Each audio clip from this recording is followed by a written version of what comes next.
ખેરાલુ પ્રજાપતિ સમાજ દ્વારા ગોગ મહારાજે જાતર અને રમેલનું આયોજન કરાયું હતું।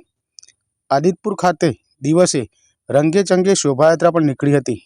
ખેરાલુ અને આજુબાજુના 18 આલમના લોકો ઉમટ્યા હતા। ગોગ મહારાજના મંદિરે મોટી સંખ્યામાં મહિલાઓ સાથે લોકો ઉમટ્યા હતા। મંદિરે ગોવિંદભાઈ પ્રજાપતિ આવીને પાઠ પરથી વિધિ શરૂ કરી હતી।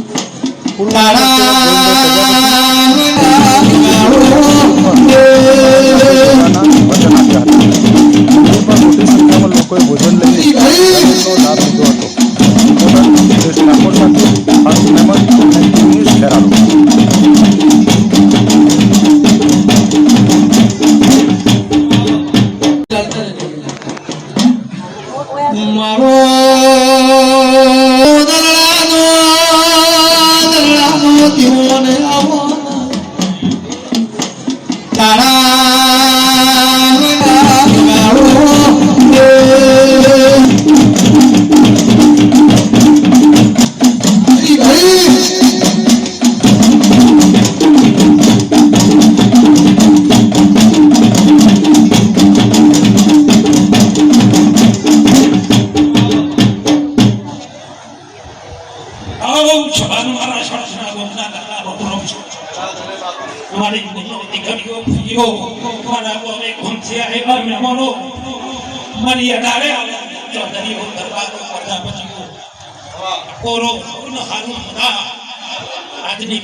ખેરાલુનો ઇતિહાસ છે।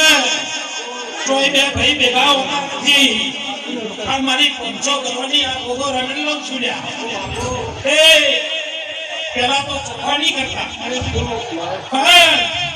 આજે તો મારા ગોગાના પ્રતાપો મારા પ્રજાપતિઓના દીકરા આ મારા દેહીઓના દીકરા દેશ પરદેશ વિદેશ મારો ગોગો અમેરિકામાં જ ગુંજાય છે। હવે આ રૂમ બનાવ્યો જુઓ એ દેહીનું નામ લખેલું છે। હું કહું છું આદા મેદની વધી કહું છું આ તો ગાયકવાડ વખતનો ભોગ છે। આજકાલનો ભોગ નહીં। આ પ્રજાપતિઓનો નહીં, ચૌધરીઓનો નહીં। આ ભોગ આજકાલનો નહીં। પણ આજે આ સડકે આ ભોગ જ સરખી છે। પણ આજે હવામાં ભો આવે તો અડધો થયો ને। એક સમય હતો દેહીએ 900 વીઘા જમીન આવી દીધી હતી અને મારે તો જોતું નહીં ઘણું આવ્યું છે। પણ 12 મહિને ચોકતારો શેર કરી હોય તો પહાડ જ હોય છે। એ મારા દીકરાની સદબુદ્ધિ આવજે। એ મારા ગોગા તું મન્યો મારા પ્રજાપતિના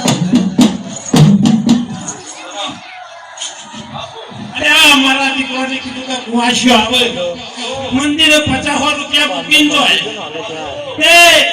તમે કુવાશીઓને હારી શીખ કરો। આ ભુવાને કીધું નહીં હોય 800 રૂપિયાનો તોહણું મારી 451 કુવાશીઓ લાવી લ્યા। હું કહું છું પછી મંદિરમાં ભાઈ આ તો આ ગામ ખેડા મદાસ મંદિરમાં હારું હારું મજા મજા